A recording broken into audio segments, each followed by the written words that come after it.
el que tenga primer paso hepático tiene esas características y va a disminuir la vida media plasmática. Ahí tiene el sistema más importante, sí, 3 a 4, pero no es necesariamente el único. Una vez que los fármacos ya se montaron en el plasma o en la proteína, van a llegar a los espacios. ¿Cuántos espacios tenemos en el cuerpo? Doctora. Tienen que ser los dos, ¿no? Espacios de...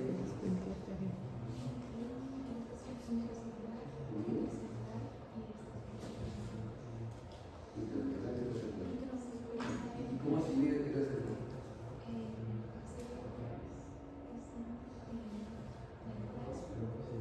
¿Vascular? ¿Y yo falta uno? Falta uno, a ver. El extravascular se divide en tres, efectivamente es cierto. Intersticial, intravascular y ¿cuál? Pancelular. ¿Ese dónde está?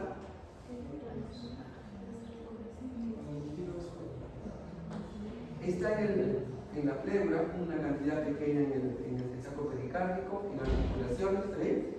Es un líquido que no hace intercambio. Entonces, cuando los fármacos se distribuyen, finalmente están buscando cómo llegar al sitio de acción terapéutica, pero a la vez están buscando lugares donde no los han llamado, ¿de acuerdo? Mediante el cual llega al organismo por la corriente sanguínea, al líquido extravascular, de modo reversible, que se llama distribución, o de modo irreversible se llama eliminación. El fármaco se transporta en la sangre, pasa a un tejido o pasa a un continente líquido y luego retorna o en todo caso se va a eliminar. ¿Cuántos modelos han leído de distribución farmacológica? ¿Qué es el modelo monocompartamental, doctor, del fondo?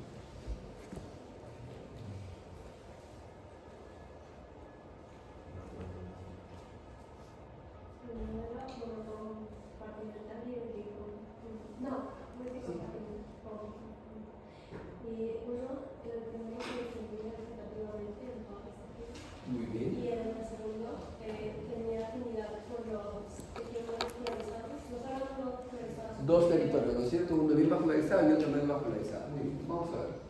El volumen de fluido que excede un fármaco teniendo en cuenta la cantidad de medicamento administrado y la concentración medida. Ese es el volumen de distribución. Traduce el reparto del medicamento en varios tejidos.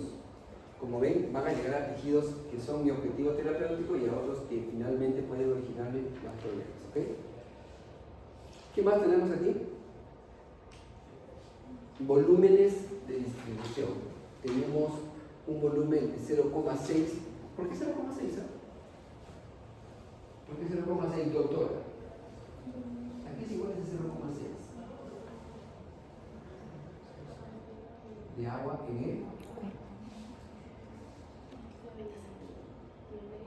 el organismo.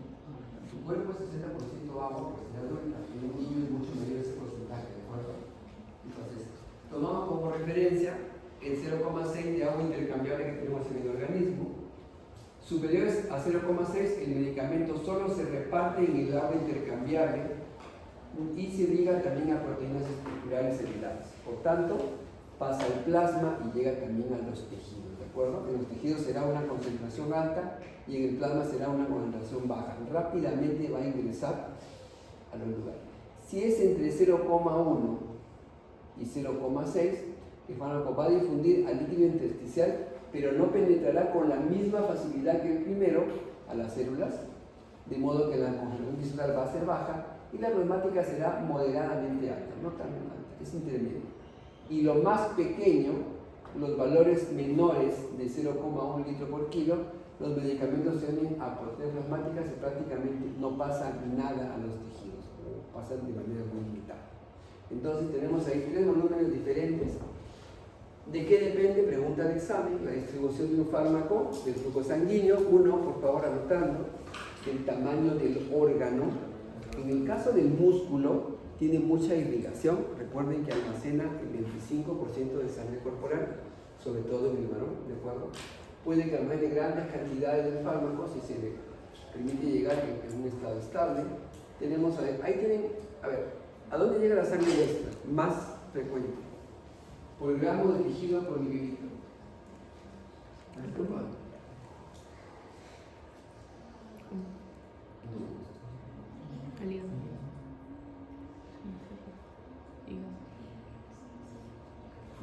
sanguíneo por mililitro por kilo minuto al riñón lejos, segundo corazón, tercero hígado, ¿de acuerdo? Y luego el sistema nervioso central. Estos 4 aparatos se llaman órganos. ¿Órganos qué? ¿Cómo le llaman órganos? Si tú tienes sangre, tu cuerpo protege órganos. Órganos nobles, ¿de acuerdo? Entonces, ¿qué tenemos encima del riñón? Esa tiene todavía mayor flujo sanguíneo que el riñón solo, por si acaso. Entonces, como el flujo sanguíneo va a ir por acá, yo anticipo de que se va a distribuir en esos medios. Si ustedes van a leer los efectos colaterales de fármacos, la mayoría está centrada en lo que es el sistema nervioso central, el sistema digestivo, que no está acá, y el sistema hepático. La mayoría de efectos colaterales de importancia. Otro término, la solubilidad del fármaco, lo que habíamos comentado con el numerito de adelante. Los fármacos con alta solubilidad en grasas llegan rápidamente a los tejidos y en mayores concentraciones. Uno que almacena mucho es el tejido adiposo y el cerebro.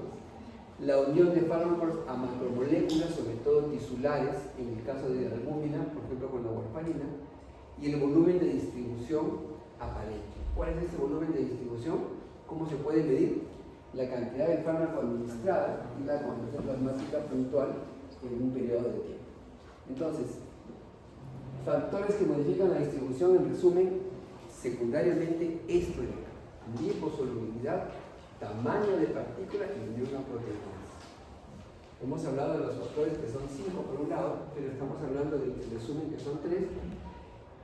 Una barrera que ustedes conozcan de prioridad importante, ¿cuál sería? ¿Cuál es la más importante en medicina? Que la manejamos mucho en manejo de infecciones. La barrera hematoencefálica, ¿no es cierto? Esta barrera hematoencefálica, acá está, pH, impide que pasen fármacos a ese nivel. ¿Quién forma la barrera hematoencefálica? Doctora. Doctora, ¿quién forma la barrera hematoencefálica? Solo para saber, no es porque no son solo negocios.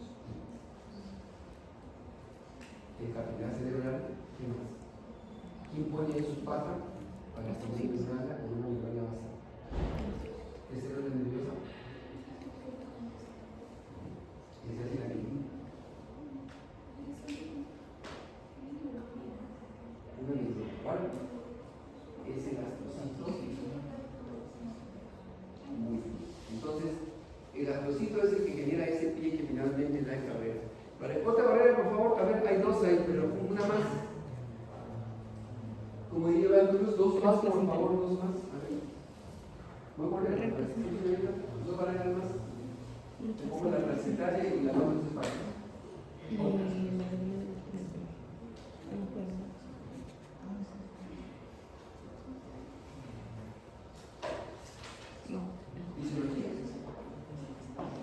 La barrera hematotesticular, la barrera hematoocular, la barrera sangre-cefalorraquídeo. ¿Ustedes creen que un fármaco condensa rápidamente cefalorraquídeo? No, hay que colocarlo a veces directamente en ese sitio para que pueda actuar. ¿De acuerdo? Tenemos 7 barreras naturales, lo más importante es lejos esta y secundariamente la placentaria. Cuando la barrera placentaria es más permeable a fármacos, eso lo van a hacer con los doctores, para irlo trazando más o menos. ¿Tú ves de bajar la cabeza? ¿Cuándo la barrera placentaria es más permeable a fármacos? ¿No le sabe todo el mundo? ¿En qué trimestre? ¿En qué mes?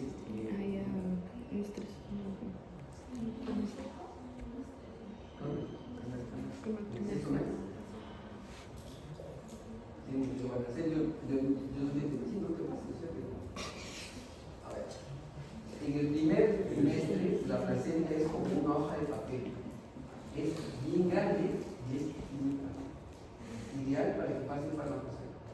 Por eso dicen en el primer trimestre no hay que dar fármacos para que está, no vas a ver ¿de cuándo a cuándo se forman los órganos? ¿De qué día a qué día? Doctora.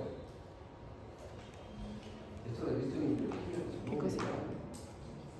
Del día 18 al día 55. Entonces, eso lo digo para que tengan lista su clase para cuando quiero que viene en esta unidad. Entonces ahí tenemos todo aquello que modifica la distribución. Tenemos también el flujo sanguíneo y el gasto cardíaco como elementos fundamentales. Ese es el volumen de distribución en kilos, volumen en litros por kilo, donde difunde el fármaco. Es un parámetro farmacológico muy importante. Y tenemos obviamente esta gráfica, ¿no? Miren cuál es la cinética de absorción del fármaco. La primera de ellas es ¿dónde? ¿Pasa a dónde? Al tejido. Y ve acá, ¿se ve no? Intra. ¿Pueden ver? Primero llega al intravascular, luego va al líquido intersticial, ¿no es cierto? Acá está mirando. Luego va al líquido extracelular e intracelular y luego se concentra. Esta es la distribución de la sustancia activa. ¿De acuerdo? Según el tiempo que pase, yo voy viendo de que el efecto terapéutico, ¿cómo se llama el periodo entre que coloque el medicamento y actúa? De latencia. Muy bien. Aquí está. ¿De acuerdo? Verificado en cómo es que evoluciona este tipo de distribución.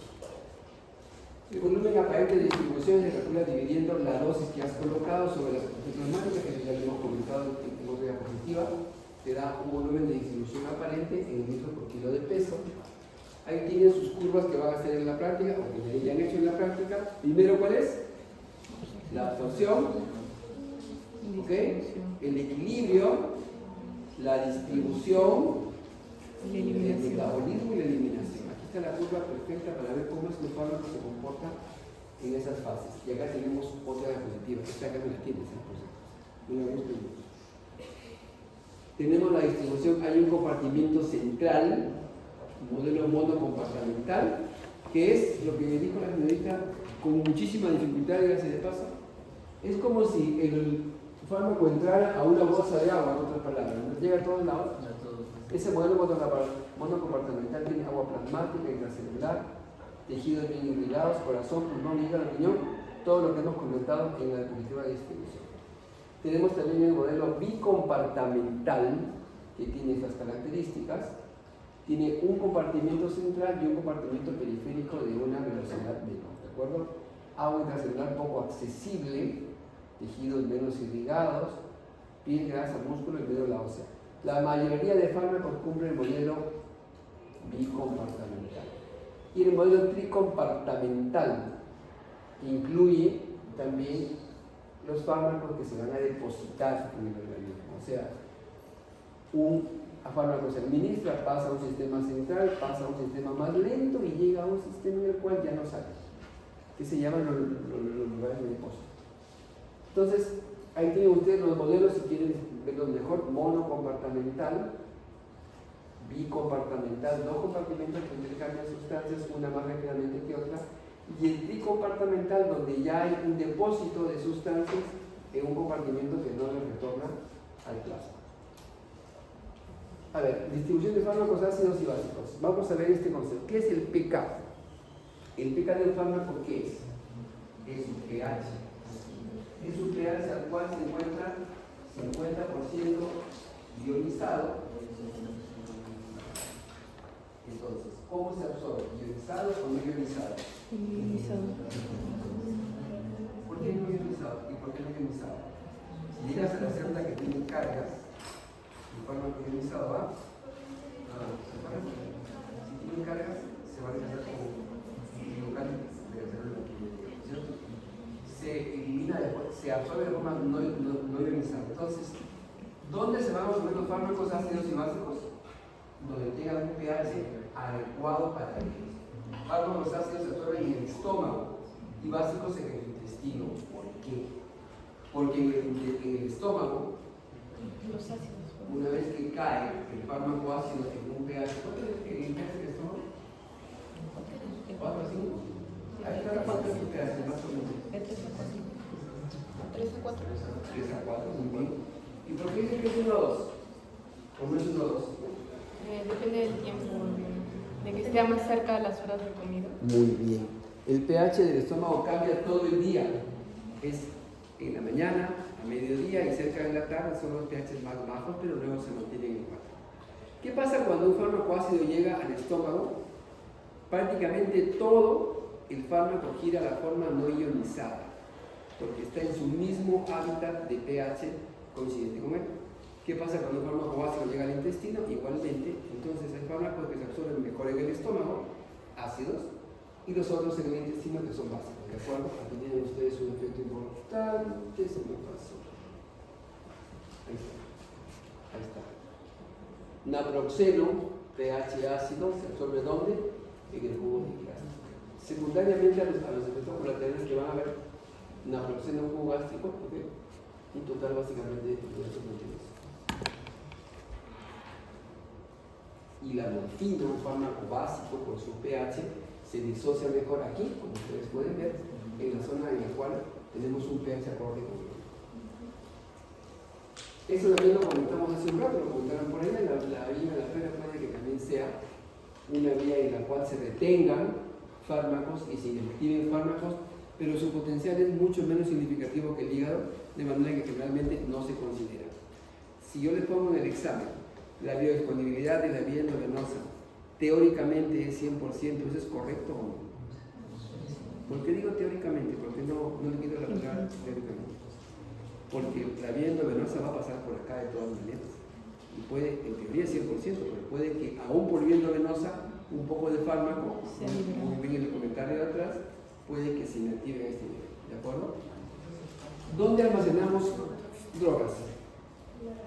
Órganos sólidos y tejido graso. ¿Y todo órgano del vómito será malo o no? No. Puede que sea sitio de acción terapéutica. Por ejemplo, la micosis ungueal. ¿Sí saben lo que es, no? Si se tienen un pueblo, los caballeros, un poco de lo que es, se darán cuenta de lo que estamos hablando. El fármaco, la uña tiene una circulación escasísima, casi cero. Doctor, ¿y por qué tiene que tomar fármacos por vía oral? Si sabe que se va a acumular ahí. El fármaco se acumula en lugares donde actúa como diana terapéutica. Entonces, ¿qué tiempo se toma tratamiento para micosis ungueal? Por lo menos 3 a 6 meses. Tiene que acumular hasta cuando acumule bien, ya empieza a actuar un fármaco. Y esa acumulación me sirve a mí para que ese paciente mejore su patología, ¿de acuerdo? Se puede almacenar en enfermedades plasmáticas, en el hepatocito, en el tejido conectivo, eso también da, por ejemplo, para la osteoartrosis, eso es el sulfato de condroitina, en huesos y dientes, sobre todo las tetraciclinas y los metales pesados. ¿Se acuerdan que también hay en el pelo? ¿Qué se almacena en el pelo? ¿Quién ve fútbol aquí? La Champions, todas esas cosas. La cocaína, y también el arsénico, y también el cianuro. De manera que se pueden generar como testigos de una posible intoxicación o consumo inadecuado. Los antibióticos en el tejido celular también pueden que se depositen fármacos como la amiodarona. ¿Qué órganos metabolizan? Doctora, que la doy para toda la clase. ¿Qué órgano metaboliza? Dame una idea.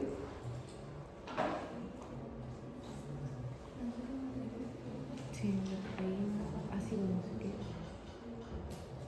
¿Qué órgano se forma un fármaco y un derivado que ya tiene que ser eliminado?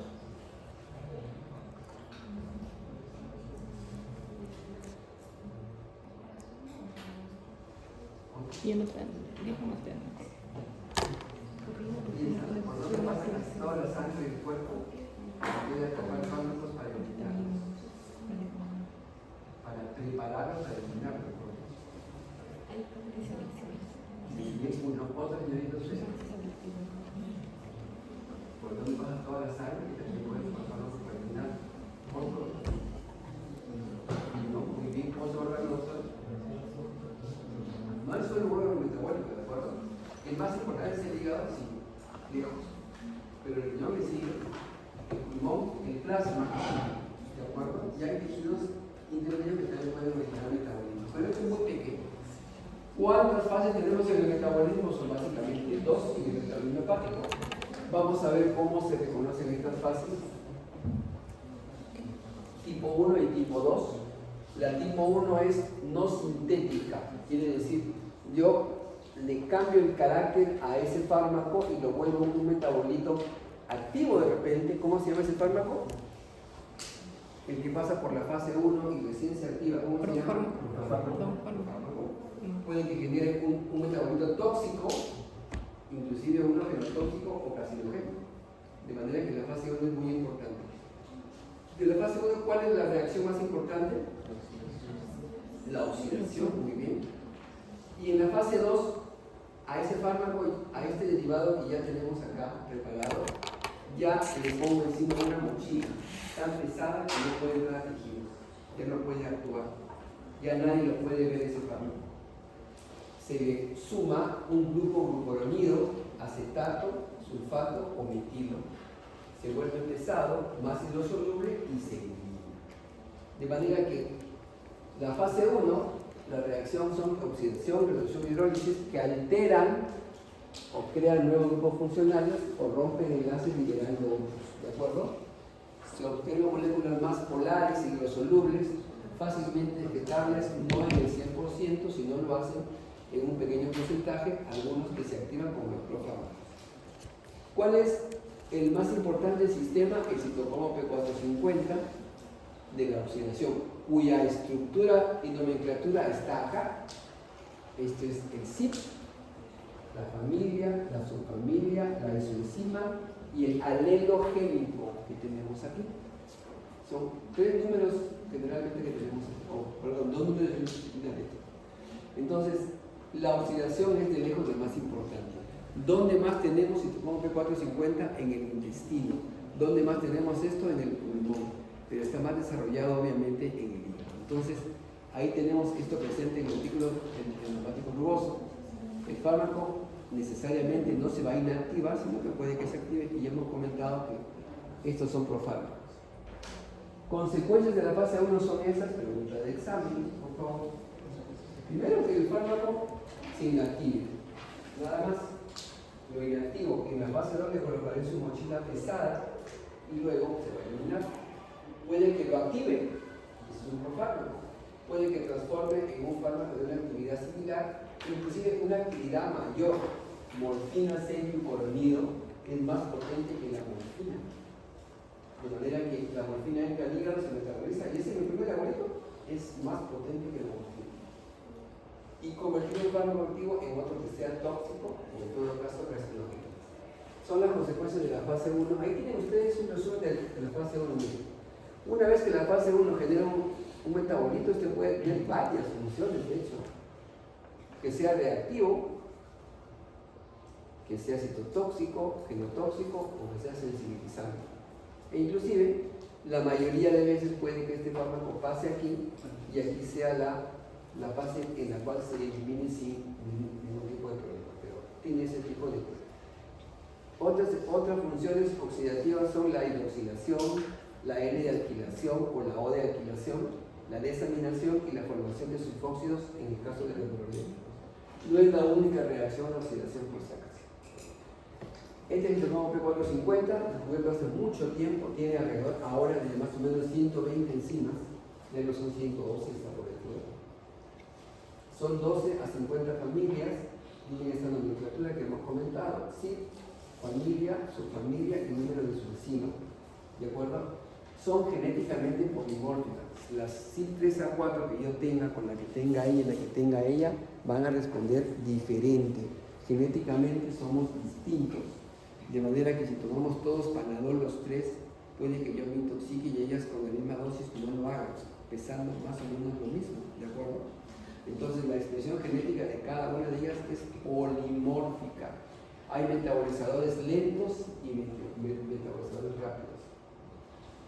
Ahí tienen ustedes un ejemplo nada más de inductores metabólicos e inhibidores de estas enzimas. El CYP1A2, ¿qué metaboliza? De conocidos, el paracetamol, ¿de acuerdo? El CYP2C9, el losartán, el CYP2D6 y el CYP3A4, que es el más importante y de hecho el que tiene mayor cantidad de inductores e inhibidores. Caso de la paciente que van a ver en el seminario es inducción metabólica, lo tenemos originado en este fármaco, no está acá.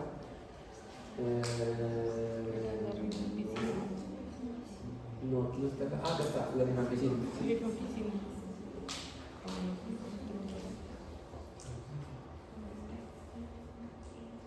Ahí tienen los grupos más importantes resultantes del CIP, la familia CIP3A4 es el CIP3A, CIP2 de 6, CIP2 C9 y 6-9, CIP1A2. Estos de acá, ¿de acuerdo? Quizás sean los más importantes a considerar. Otras reacciones de la fase 1 son la hidrólisis, que se genera básicamente en hígado, plasma y tubo digestivo, contrario a la conjugación. La droga se fracciona en dos o más partes, se parte la droga, se hace varios pedazos y finalmente puede que uno de ellos tenga algún efecto metabólico, pero la mayoría son inertes. La reducción, muy poco frecuente, que básicamente el fármaco pierde radicales y finalmente pierde su efectividad para ser eliminado en la fase posterior. En la fase 2 que tenemos la fase sintética. Ahí formamos un nuevo compuesto. El fármaco se une con un grupo químico para que se elimine. Glucurónico, un grupo metilo, un grupo sulfato. Hay varias formas de unirse, ¿de acuerdo? Inclusive aquí los fármacos ya no toman actividad, simplemente aumentan el peso, ya no pasan por membranas, se hacen más solubles y se van a expresar. ¿De acuerdo? Como dice aquel mono, miren, ya no se ven. Estos grupos que se han sumado a ellos enmascaran el grupo funcional, de manera que ya no actúan como fármacos activos en ningún caso. Son fácilmente ejectados, inclusive puede que hay algunos inductores que generen una mayor actividad en esta fase. ¿Preguntas, por favor, hasta acá? ¿Alguna duda?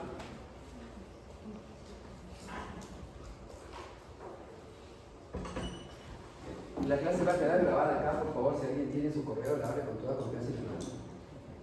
Consejo para hacer un pare a esta hora le traen su café al docente, pero bueno, vamos a pasarlo por ahí.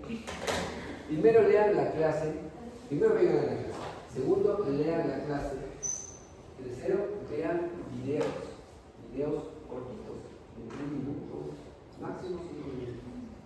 Y luego vayan a seguirlo en esas condiciones, se ablanda, pero un 50%, es más comprensible. Si ustedes se van a ver solo el libro en este momento, que dudo mucho que lo hagan en estos días, lo que van a encontrar es términos que no entienden y ya pasó la clase.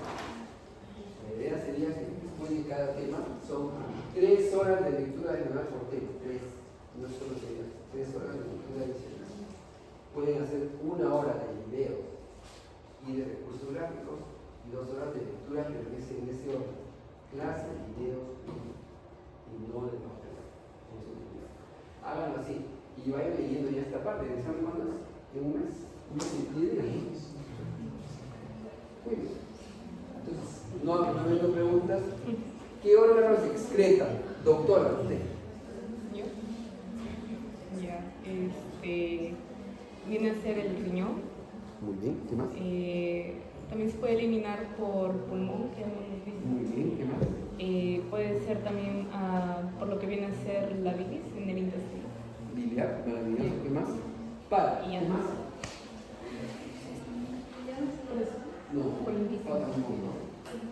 Se botan las heces. La bilis para hacer todo lo que es riñón y hace la bilis.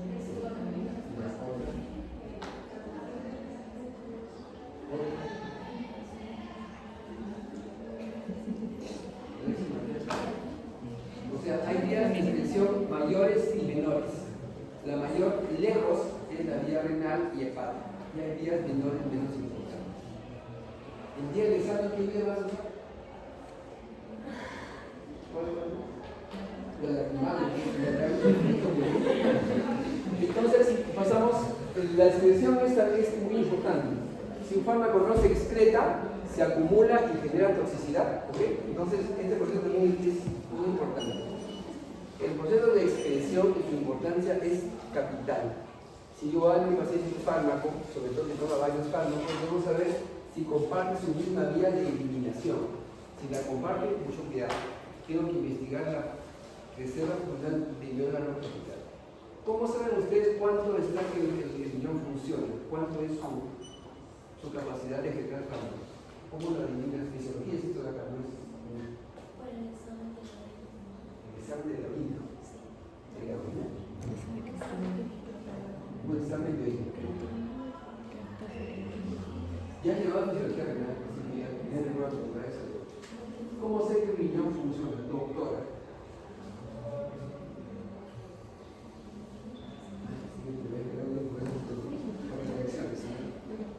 ¿Cómo sé que el riñón funciona?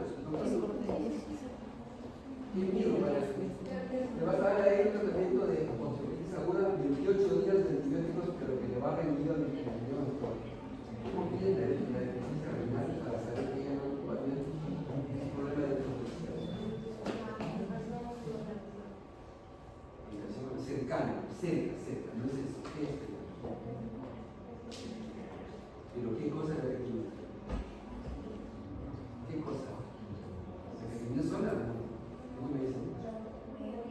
La depuración de creatinina. Depuración de creatinina.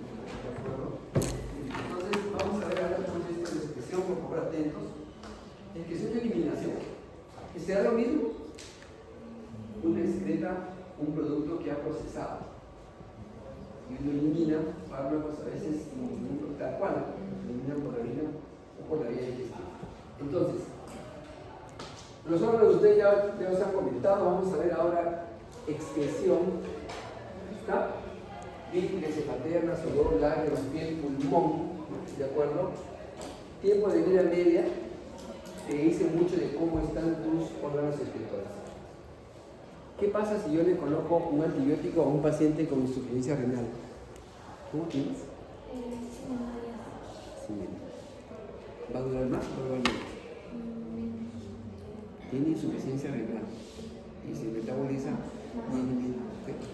Entonces, cuidado que la insuficiencia renal y hepática prolongan el tiempo de vida media del fármaco. Tengan mucho cuidado. Recuerden que por definición era el tiempo en el cual se elimina la mitad del fármaco. Si no lo elimino, entonces